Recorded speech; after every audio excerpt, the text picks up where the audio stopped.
What if the most dangerous thing in the Arctic isn't the cold, but the kindness you show when no one is watching? If you love Arctic mysteries and frontier justice, subscribe now. This story turns one warm cup of tea into a mark that can save a life or start a war. Out on the tree line, where the spruce thins and the world turns to wind, a lone fur trader keeps a cabin that looks too small to matter. No town lights, no neighbors, just blue dusk, snow hissing across ice, and a sky that feels awake. He works the routes the old hands call the hard routes, where maps lie and weather tells the truth.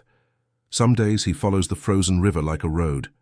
Other days he reads the land the way Inuit hunters do, by drift shape, by the grain of snow. He isn't Inuit, and he never pretends to be. The coastal people call outsiders kalunat, and he's heard the word said without anger, just clarity, someone from elsewhere. But he respects what keeps families alive up here: patience, silence, and not taking more than you need. Once, snowbound with Inuit travelers, he watched a small quillic lamp burn steady, seal oil flame calm as a heartbeat while storms screamed outside. That lesson stayed. The North doesn't care who you are. It cares what you do when the wind rises. He should have been safe from people. That was the whole point of living this far north. No crowds, no lawmen, no talk. Yet his greatest rule is the same rule every traveler learns sooner or later. Out here, you don't survive by being tough. You survive by being useful. You share fire. You share directions. You share food when a stranger's hands are shaking. The contradiction is cruel. The North rewards generosity and punishes it too, because every favor becomes a thread, and threads pull you back into things you thought you'd escaped. Inside the cabin, everything has a place.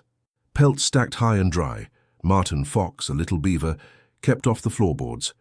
Trade goods wrapped in oilcloth, needles, kettle tins, flint, tea bricks, tobacco twists, cloth that catches lantern light like sunrise, a battered ledger with names he barely knows and debts he rarely collects, trapline coiled like a sleeping snake, a rifle that stays clean, not because he wants trouble, but because trouble doesn't ask permission. He lives by the rules of the Northmen whisper about at distant posts. Never travel alone after the light turns flat, never trust a thaw in early winter, never waste matches, and never, ever ignore the signs that the land is speaking. A sudden silence, a dog team that won't cross a certain stretch of ice, a single inuksuk on a ridge that wasn't there yesterday, stones stacked like a finger pointing, not this way.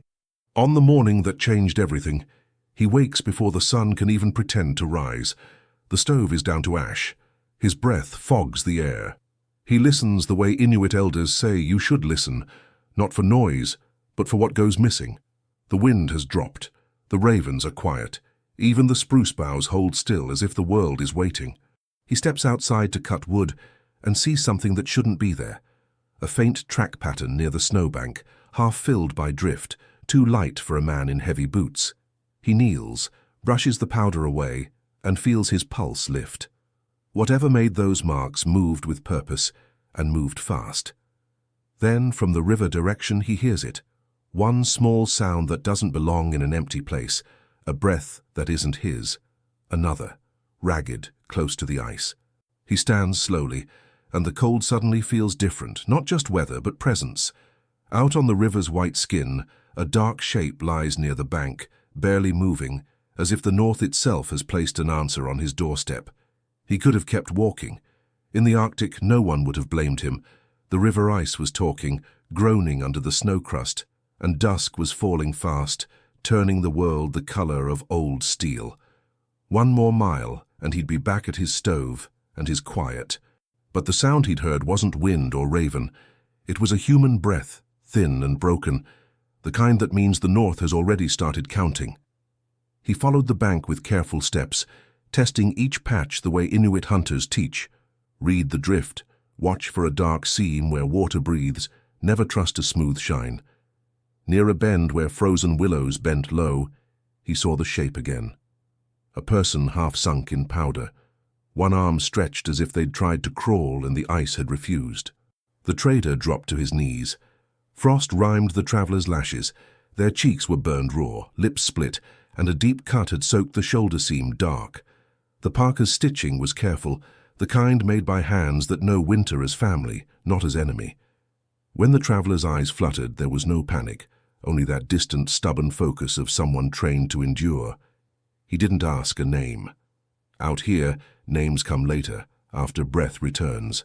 He pressed warm fingers to the wrist until he felt life insisting, faint but there. Then he worked with the only medicine the bush gives you fast: heat, shelter, and refusal to give up. He wrapped the traveler in his spare blanket, hauled them up, and started the slow walk home, one step at a time, refusing to hurry on ice that could open like a mouth. Darkness had fully arrived by the time he reached the cabin. He fed the stove until it roared, set a kettle on the iron, and let the smell of strong tea fill the room like memory. He cooled it patiently and touched it to the traveler's mouth. Just enough, then more. He rubbed thawing hands without burning skin that had gone numb. He cleaned the wound, bound it tight, and kept the traveler close to the heat while the wind worried the walls. Only when the traveler's eyes opened fully did he notice how quiet the room had become. The gaze was steady, measuring. The traveler looked at the pelts, the rifle, the trade goods, as if weighing the kind of man who lived alone this far north. Then their eyes settled on him and stayed there, long enough to speak without words. When a whisper finally came, it was not a plea. It sounded like a reminder carried from an elder's throat. "Seela hears," the traveler said, using the word for weather that is also the world's breath. "And the land remembers who gives." The trader felt a chill that had nothing to do with the stove. He had come north to be invisible, yet the first law of the north is that no act stays small for long. Before dawn, he woke to the soft scrape of a latch. The traveler was standing, steadier now, hood up, bandage hidden beneath fur. They didn't take food. They didn't take goods. They only reached into a pouch and left something on the table, a small piece of bone or antler, smoothed by use, tied with sinew, plain as a promise. Then, with the quiet of falling snow, they stepped outside and vanished into the blue. From the doorway the trader called once, just to hear if the world would answer. The traveler paused without turning and spoke like a warning meant for a man who thinks his cabin is only his. "Don't pull it down," they said. "If it hangs there, you are not alone." When the sky began to pale, he found the token tied to his doorframe, swaying slightly in the morning air. And for the first time since he built this cabin, he wondered who might come looking for that mark, and what they would do if they found it. The first thing he noticed was not the cold. It was the quiet change in the way the cabin looked, as if the doorway had gained an eye. The token the traveler left was still there in the morning, tied to the upper door frame where wind could touch it. In the grey Arctic light it looked almost too simple, a small carving of bone or antler. Not flashy, not decorated for outsiders, just clean lines and a deliberate shape. It wasn't a church charm, it wasn't a trader's mark. It felt older than both, like something made for function, not display. He stood on the threshold with his gloves half on, staring the way you stare at a fresh crack in river ice, trying to decide whether it's harmless or a warning. He didn't know the exact meaning. He only knew how his gut reacted, steady, cautious, and strangely relieved. Protective. That was the word that came, even though he didn't want to believe in protection, because here was the contradiction. He had built this cabin to be unseen. Now his door carried a sign meant to be noticed. He reached up, touched the sinew cord, and felt how carefully it was tied. Inuit knots are practical and patient. They don't slip when the wind turns sharp. He remembered an elder at a coastal camp once showing him how a single loop can hold against a storm if it's set with the right tension, the way a quillic flame can stay calm if you feed it steadily. This knot had that same calm confidence. It said, "Someone took time for you." Inside, he tried to return to routine. He split wood, he checked his pelts, he warmed tea and watched steam rise like a small ghost. But the cabin didn't feel the same. The token above the door pulled at his attention, the way an inuksuk on a distant ridge pulls at you even when you don't mean to look. A marker changes the land. A marker changes you. He told himself it was only gratitude. A traveler paid back a debt the only way they could, by leaving a sign that other Inuit would recognize. Reciprocity. The North runs on it. Pilirikatigi inik, working together. Not because it's sentimental, but because it keeps people alive. Yet when he stepped outside again, the snow answered with something else. Tracks. Not the heavy, confident prints of a man hauling a sled, not the scattered hops of ptarmigan. These were light and spaced, as if someone had moved with care along the tree line, pausing where the cabin could be seen without being heard. He followed them 10 paces, and then they vanished into wind-smoothed powder, erased as cleanly as if the land itself had taken a broom to them. He waited, listening. In the far distance, ice boomed like a drum. Somewhere a raven cried once, then stopped. No voices, no laughter, no dogs, just the sense, impossible to prove, that eyes were on him from beyond the willows. He checked his traps that day with a different posture, shoulders higher, head turning more often. Along the creek he found a small stack of stones, 3 placed with intention. Not a perfect inuksuk, not a tourist shape, but a quiet sign, a pointer, a note. He didn't touch it. He simply looked, the way you look at someone else's tools. Respect is also a survival skill. Back at the cabin, dusk came early. The sky bruised purple. The token above his door moved slightly, though the air was still. He held his lantern up and saw a faint scrape on the wood near the latch. Fresh like a gloved hand had steadied itself there. He slept lightly, waking at every shift of the stove. And just before midnight, through the thin walls, he heard it at last. The far-off jingle of harness rings, then the soft hush of runners on snow, approaching, then stopping, as if whoever came wanted to be heard, but not seen. They came when the light was thin and flat, the kind of daylight that makes distance lie. From far off the cabin looked alone as ever, but the trader felt the approach before he saw it, the way you feel a storm forming behind your teeth. A shout carried across the river bend, then the crunch of boots, heavy and careless, stepping where an Inuk would test first. The contradiction hit him hard. He'd spent years fearing wolves and thin ice, yet it was men, loud, certain, who finally found his door. There were 4 of them, maybe 5 if you counted the boy with the sled. Southern faces, wind-burned, unshaven, eyes that measured value in everything. One had a shotgun slung like a declaration. Another carried an axe as if it were law. "Trader," the leader called. "You're Corbin, right? The one with the line up the creek?" The trader didn't answer the name. Names gave people handles. "What do you want?" What they wanted was everything. They spoke in the language of rumor, a shipment that went missing, a debt someone swore he owed, a story about prime pelts stacked in this cabin. "We heard you're sitting on Fox," the leader said, smiling without warmth. Holding back goods meant for the company. The trader had heard that tone, men who say company like a badge. He knew the real rule of the North wasn't written in ledgers. Inuit and Kalunat alike lived by it. If you're lost, you share. If you're hungry, you're fed. If you're weak, you're carried. Inukati gitsiarnik, being a good person with others, wasn't poetry up here. It was oxygen. These men didn't speak reciprocity. They spoke extraction. They pushed past him as if his doorway were already theirs. Boots thudded on plank. One man ran a hand along the pelts, squeezing like he was testing meat.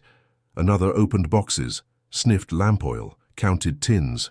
"Nice little stash," he muttered, and the trader tasted the old danger of envy. Then the leader's eyes flicked upward, catching the small carving on the doorframe. The room shifted, subtle as ice going quiet. The leader's smile faltered for a heartbeat, as if he'd seen that shape before on a coastline he didn't like to remember. "What's that?" he asked. Before the trader could answer, the shotgun man chuckled. "Some native trinket," he said, reaching up. "Little scarecrow for spirits." His fingers touched the sinew cord. The trader moved without thinking. "Don't." The word came out too sharp, and he saw it. How that instinct changed their calculations. They weren't just hunting pelts anymore. They were hunting whatever had made him flinch. The leader smiled wider. "So it matters," he said softly. "Funny. I thought you lived alone." They laughed, but it wasn't real laughter. It was the kind meant to prove someone isn't afraid. The shotgun man tugged the cord lightly, testing it. The token didn't fall. The knot held, the way a good trail holds when you don't rush it. Outside, the wind stayed dead. No raven cried. Even the stove sounded loud. The trader watched the boy by the sled, how he kept glancing toward the tree line as if he'd been warned about something he didn't want to admit. The leader leaned close, voice dropping. "Open your store, all of it, or we take it piece by piece, and if you're hiding friends, Inuit friends, maybe we take that too." The trader felt the cabin shrink around him. Not from fear of these men, but from the realization that the mark on his door had turned his home into a question, and somewhere out in the white silence, someone might already be listening for the answer. He could almost feel that attention settle on the cabin, patient as a hunting blind. Night in the north doesn't arrive like a curtain. It arrives like a decision. One minute the horizon still holds a bruised strip of color, the next it's gone, and the world becomes sound. The stove ticking, the ice booming far off, the cabin settling on its logs. Corbin told himself the men from the south would leave at dawn. That was the logic. They'd barked, rummaged, threatened, then drifted away to wherever loud people sleep. Yet the contradiction of the Arctic is always the same. The land is honest, and people are not. The cold will warn you. Men won't. He banked the fire low and kept his boots on. He didn't sit with his back to the window. He laid his knife within reach and set the lantern so it could be grabbed in one move. He listened, the way Inuit hunters listen, less to noise than to pattern. When the wind stayed dead and the ravens stayed silent, that was a pattern too. The first strike was not a gunshot. It was a crunch outside by the woodpile, followed by a sharp crack, dry spruce splitting where no axe should be. Then came the soft scrape of something dragged across snow. He opened the door a finger's width. Lantern glow spilled out and showed only drifting powder, until a boot print appeared in that light, heavy and fresh. And then another. Someone moved just beyond the beam, staying invisible on purpose. A second sound came from the trap rack, metal clinking, then the dull snap of cord. His line, his winter. If they took his traps, they didn't just steal objects, they stole food, trade, survival. That was the true violence up here. Not blood, but removal. He stepped out, lantern held high. "Enough!" he called, and hated how small his voice sounded against the dark. The answer was laughter, low and close, and the sudden crash of a crate lid being kicked in. Supplies spilled, tea bricks broken, flour scattered into the snow like wasted time. Someone had found his cache and wanted him to see it ruined. Corbin moved toward the noise, and a shape surged out of the night, shoving him hard against the doorframe. The lantern swung, throwing wild light across faces. 3 men, close enough to smell tobacco and sour wool. The shotgun man's grin was a thin line. The leader's eyes were colder than the air. "You're stubborn," the leader said. "We offered you an easy way." Corbin tried to twist free, but another hand caught his coat and pinned him. The cabin behind him, the only warm place for miles, suddenly felt like a corner. And then, in the lantern's full circle, the leader's gaze lifted, up the frame to the small carved token tied above the door. For a heartbeat, his confidence broke like thin ice. His grin drained away, replaced by something older than anger, recognition. He leaned closer as if the token had spoken a name he didn't want remembered. "What is it?" the shotgun man muttered. The leader didn't answer. His hand twitched, wanting to tear it down, then stopped as if his fingers had touched a colic flame. "Don't," Corbin said again, softer this time. Not a threat, a warning. The leader's eyes flicked toward the tree line, toward the ridges where a dog team could move without announcing itself, where an inuksuk could be a guide, or a message. For the first time, he spoke like he wasn't sure the night belonged to him. "You shouldn't have that," he whispered, and the words sounded less like accusation than fear. In that moment, Corbin understood the token wasn't only gratitude, it was a language. And someone out there could read it. Far beyond the lantern's reach, a single harness bell chimed, faint, deliberate, then went quiet, as if the north had just signaled back. The leader didn't pull the carving down. He couldn't. His hand hovered under it like it was a hot blade, then retreated. And Corbin saw the truth in that tiny movement. The fear wasn't of Corbin's rifle. The fear was of what the mark meant to people who lived by winter rules older than any southern badge. The men tried to recover their swagger with noise. The shotgun man spat into the snow and forced a laugh. "Bone and string," he said. "A little charm." But his eyes kept sliding to the tree line, and he shifted his boots like the ground had changed. Corbin kept his voice low. "You recognize it?" The leader's jaw tightened. Lantern light caught lines at the corners of his eyes, lines made by sun on ice, not by comfort. "I've seen it," he admitted. "Different shape, same message." He stepped back, and the others followed without being told. That was the first crack. They were moving like a group that suddenly needed to stay together. In the north, separation kills. Everyone knows that, even thieves. Corbin didn't know the carving's exact story, but he understood the logic. Inuit knowledge doesn't waste symbols. A sign isn't decoration. It's information. It tells you who is safe to approach, who is owed, and who will not be left to face winter alone. The leader finally said what he hated saying. "It's a kin mark," he muttered. "Not yours. Someone put you under their name." Corbin had seen that kind of belonging once years ago at a snowbound camp.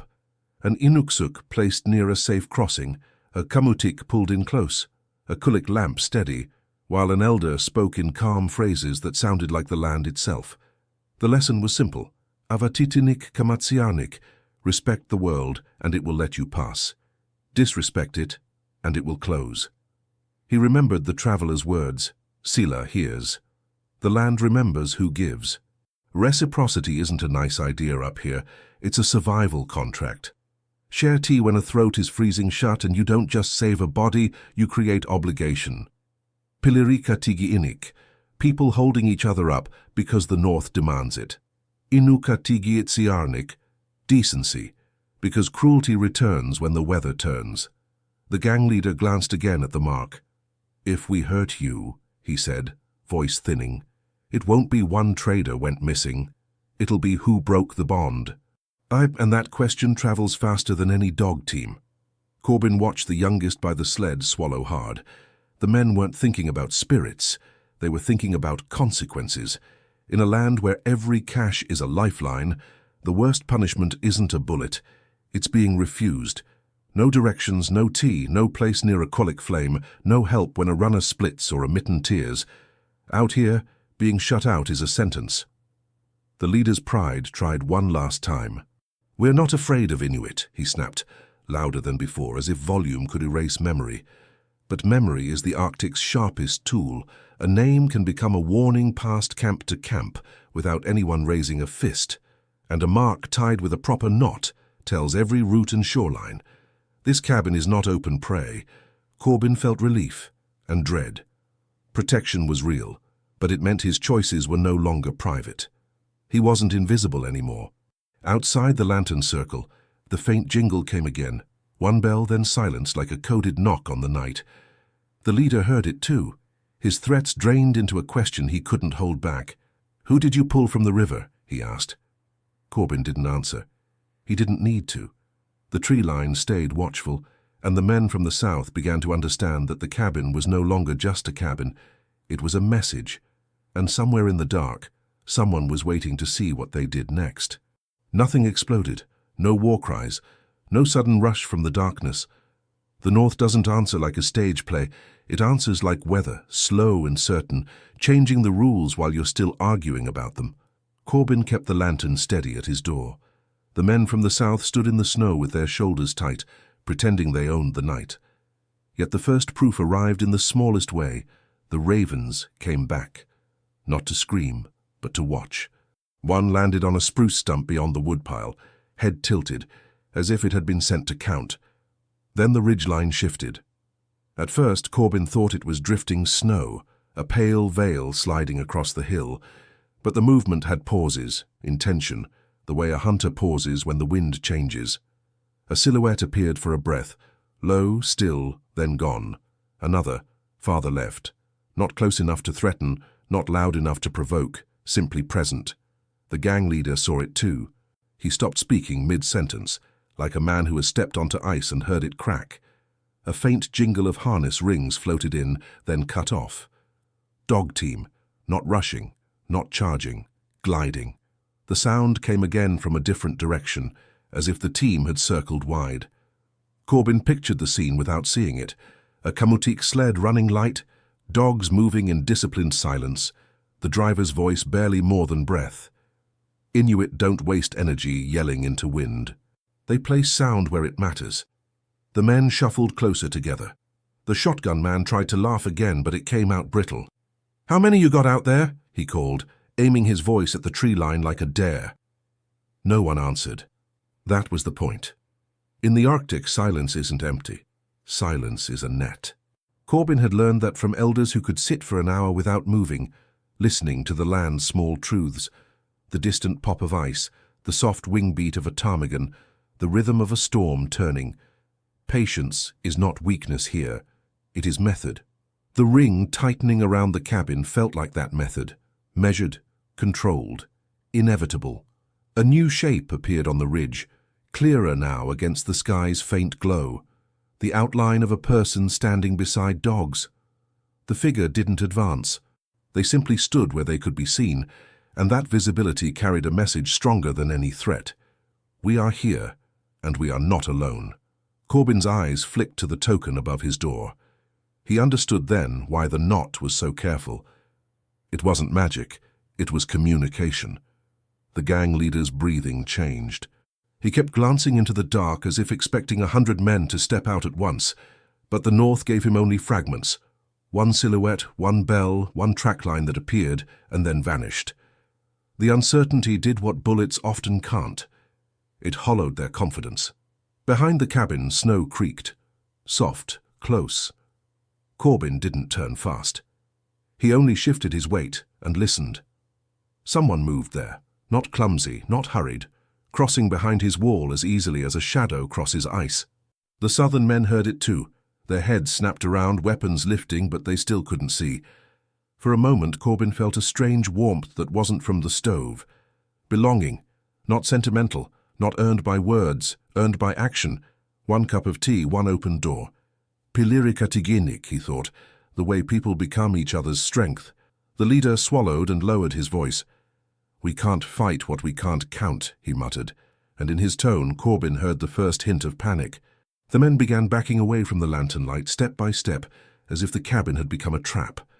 And somewhere out in the dark, a dog gave a single short bark, then stopped, as if on command.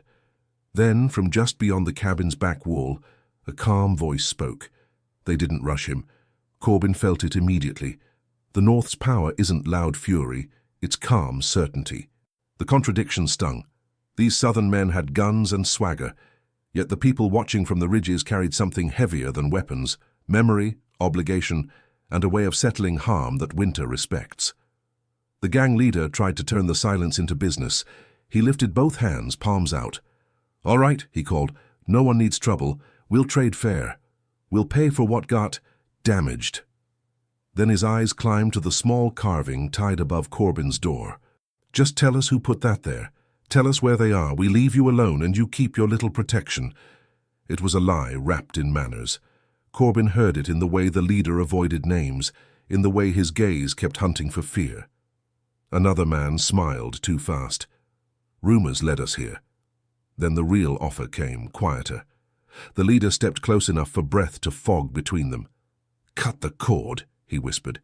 "Take it down. Tell us which trail they use and we'll split the pelts. Half for you, half for us. You go back to being invisible." Invisible? The word was tempting like warmth to a freezing man.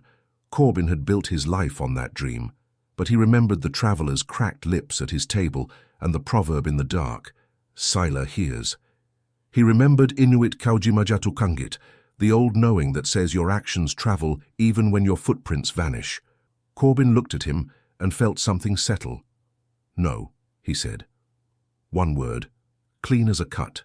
"You don't get to buy your way out of what you started." The leader's face tightened. "You don't even know them." "I know what I owe," Corbin answered, surprising himself with how true it was. The reply from the ridges came like ajika tiginik. Decision reached without shouting. Silhouettes shifted, not charging, just closing angles. A dog team glided into the edge of lantern light, runners whispering on packed snow. A figure raised a hand, not a weapon, a signal. The gang's men lowered their guns because they could feel the math changing. A calm voice spoke from the dark, steady as a winter rule. "Return what you took." The shotgun man tried one last lie. We took nothing. The answer was practical. A gesture toward the broken rack, the missing coils, the disturbed sled. No insults, no threats, just inventory. In the Arctic, truth is simple. What followed was not revenge. It was balance. The gang hauled Corbin's traps back and rehung them. They repacked trade goods they'd scattered, brushing snow from sacks with numb fingers. They stacked the tea bricks they'd crushed, piece by piece. The leader was made to split spruce and rebuild the woodpile he'd smashed, working under the same cold he'd tried to use as a weapon. No one struck them. No one needed to. The work did the teaching. When it was finished, the figure near the ridge spoke again, as if tying off a knot. Go south. Do not return with hunger in your hearts. Corbin understood the meaning beneath the words. The land will still let you pass, but it will remember. Inuit, being good with others, had just become his shield. The gang backed away, sled lighter than they'd planned, and heavier with silence. The leader glanced once more at the token above the door, no longer laughing, no longer bargaining, only calculating what kind of debt he had just awakened. After the last boot print softened under drifting snow, Corbin stepped outside and saw a new stack of stones near the tree line, small and deliberate, pointing not away from his cabin, but toward it. Corbin did not sleep after they left. The cabin felt the same, stove heat, resin-scented boards, pelts hanging like shadows, yet everything had shifted, as if the door itself now had a memory. Outside, the wind erased boot prints the way the sea erases stories, but the little carving above his frame remained, steady as a promise. At first light, the Inuit came close enough to be seen. Not a crowd, not a parade, just 3 figures and a dog team, faces wrapped in fur, eyes calm, movements economical. The one in front stepped into the lantern's faded glow and raised an open hand. No weapon shown, no triumph, only presence. Corbin expected questions. Instead, the figure spoke a greeting in Inuktitut that sounded like warmth placed carefully on the air, then switched to simple English. You kept the door open. I did what anyone should, Corbin said, and even as he spoke he heard the contradiction. Anyone should, yet most men wouldn't. The elder, because the voice carried that weight, tilted their head toward the token. That mark is not for luck, they said. It is for relationship, for obligation, for what we call pilirika tiginik, holding each other up so winter cannot take us one by one. Corbin swallowed. Who was the traveler? The elder's eyes softened, not with pity, but recognition. Not a stranger to us, and not random to you. They paused as if choosing a careful thread from a larger cloth. Years ago, when the sea ice broke early, a boy drifted on a pan near the mouth of the river. People saw him. People were afraid. The current was fast, the water hungry. A kalunat with a small boat pulled him out anyway. He did not ask whose child. He did not ask payment. Corbin felt his chest tighten. The memory came back like a sudden smell. Salt, blood from scraped knuckles, a small body shaking under a blanket, while he brewed tea with hands that wouldn't stop trembling. He had told himself it was nothing, one act swallowed by time. He had never even learned the boy's name. That boy grew, the elder continued. He learned our ways. He learned the rules of Sila, the breath of the world. Last night he came to your door to see if the man who saved him was still the same man. The mark is repayment, yes, but also a question, a test, Corbin whispered. The elder nodded once. A test of Inuka Tigitsianik, being good to others when no one is watching. Your door answered. Corbin looked past them to the ridgeline. And the men from the south? A shadow crossed the elder's face. The leader knew the mark, because he has seen what it means when it is broken. Long ago he stole from a cache left for spring travel. He took fuel. He took food. He left a family to walk farther than their strength. The elder's voice did not rise. That was the most frightening part. One did not return. Corbin remembered the leader's flinch, the way confidence cracked under lamplight. Not superstition. Guilt. The North had finally placed a mirror in front of him.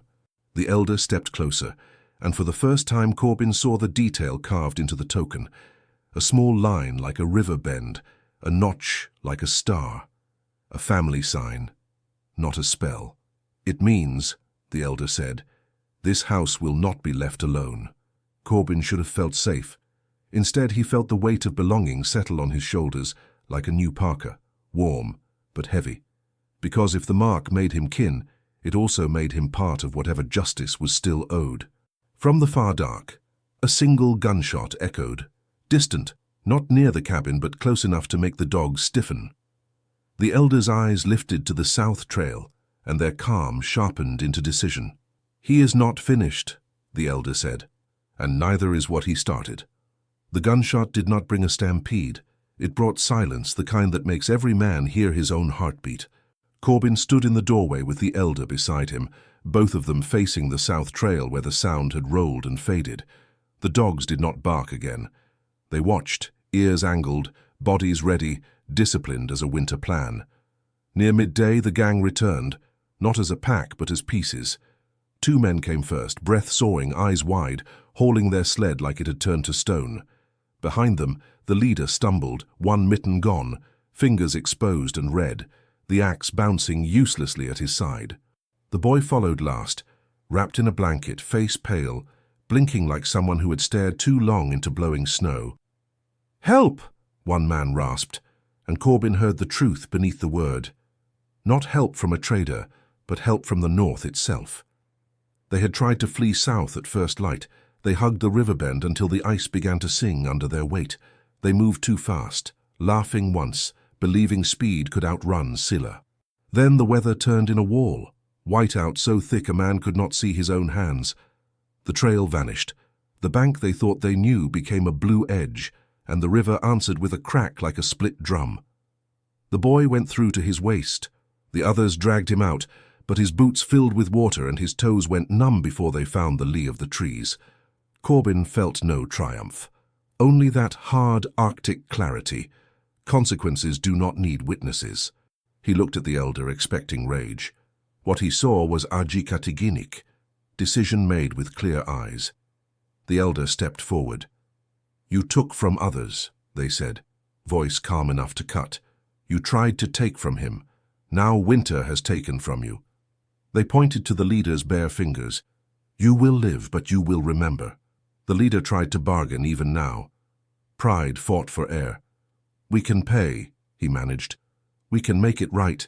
"No," Corbin said, and the word landed like a closed door. "You already paid, and you will return what you stole." Under watchful eyes, the men unloaded the few pelts they had grabbed, the traps they had cut loose, the tins they had hidden beneath canvas. They laid them in the snow and stepped back. No one struck them. No one had to.